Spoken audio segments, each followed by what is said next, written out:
નમસ્કાર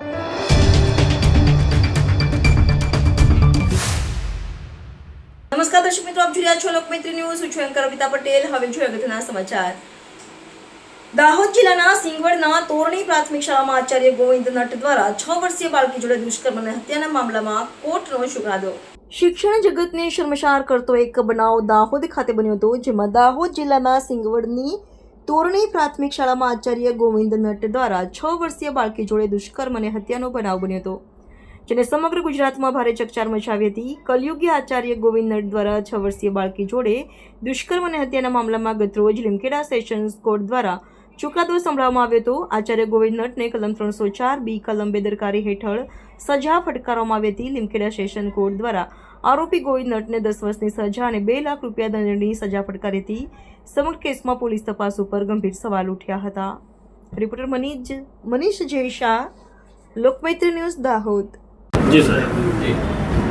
આજે તોરણી પ્રાથમિક શાળામાં જે દુષ્કર્મનો જે બનાવ બન્યો હતો, જેમાં આરોપી તરીકે તોરણી પ્રાથમિક શાળાના આચાર્ય હતા અને જે ઇન્વેસ્ટિગેશન થયું અને નામદાર કોર્ટમાં ચાર્જશીટ મૂકવામાં આવ્યું અને આજે જે છે નામદાર કોર્ટે એને 10 વર્ષની સજા ફટકારી છે અને એમાં જે છે રોંગફુલ કન્ફાઇનમેન્ટ અને બીજા કલમોના ઉપર જે છે એમને સજા થઈ છે અને 2 લાખ રૂપિયા જે છે ભોગ બનનારના ફેમિલીને આપવાનું નામદાર કોર્ટે કોમ્પન્સેશન તરીકે નિર્ણય લીધો છે.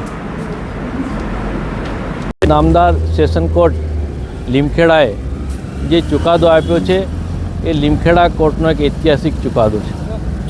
હું આરોપી તરફે હાજર થયો હતો અને નામદાર કોર્ટે જે પ્રોસિક્યુશન તરફી જે કેસ મૂકેલો તેના તમામ ચાર્જની કલમો માની નથી. ફક્ત નામદાર કોર્ટે નિષ્કાળજી મુજબ મૃત્યુ થયેલું છે એની 105(2) બીએનએસની કલમ માની અને 10 વર્ષની સજા કરી છે. આ સજાની સામે પણ અમે અભ્યાસ કર્યા પછી અપીલમાં જઈશું. આ કેસની અંદર જે પોક્સોની કલમ લગાવી હતી એ મિસયુઝ ઓફ પોસ્કો લો સિવાય બીજું મને કંઈ જોવાતું નથી અને ખરેખર આ એક બહુ ગંભીર બાબત છે કે સામાન્ય કેસની અંદર તમે તપાસ કરતા હોય તો એટલા બધા મોટી તપાસ કરતા હોય, જ્યારે આટલા ગંભીર ગુનાની અંદર તપાસ એ પાયાની હતી કે આ તપાસથી હું સંપૂર્ણ સંતોષ નહોતો અને મને એવું લાગ્યું ત્યારે મેં આ બ્રીફ લીધેલી, ત્યારે મેં આ કેસ લીધેલો કે ના, મને તો હું આવી નાની દીકરીઓના કેસો લેતો નથી, પણ રિયાલિટી જોતાં દુષ્કર્મનો કેસ જ નહોતો. એટલા માટે અમે આ બ્રીફ લીધેલી હતી અને આ બ્રીફ લીધા પછી આજે મને સંતોષ થાય છે કે નામદાર કોર્ટે અમારી વાત માની કે ભાઈ આની સામે દુષ્કર્મ નથી. એક માણસની સામે કોઈ પ્રિન્સિપાલ છે, ફેમિલીવાળો માણસ છે, એની સામે દુષ્કર્મની ખોટી કલમ લગાવો, એના આખા પરિવાર પર બહુ મોટી અસર પડે. એટલે આ કેસની અંદર પોલીસની ધરોહર નિષ્ફળતા છે અને સાબિત કરવામાં નિષ્ફળ ગઈ છે.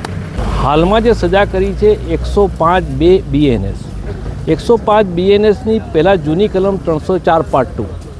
કોઈ માણસને નિષ્કાળજીથી કોઈ મૃત્યુ થઈ જાય તો એ આરોપીને નામદાર કોર્ટ 302માંથી કન્વર્ટ કરીને 304 પાર્ટ 2 કરતી હતી. મુજબ 105(2) આજે સજા કરી છે, જે સજા 10 વર્ષની વધુમાં વધુ જે મેક્સિમમ હતી એ કરી છે અને 2 લાખ દંડ કર્યો છે.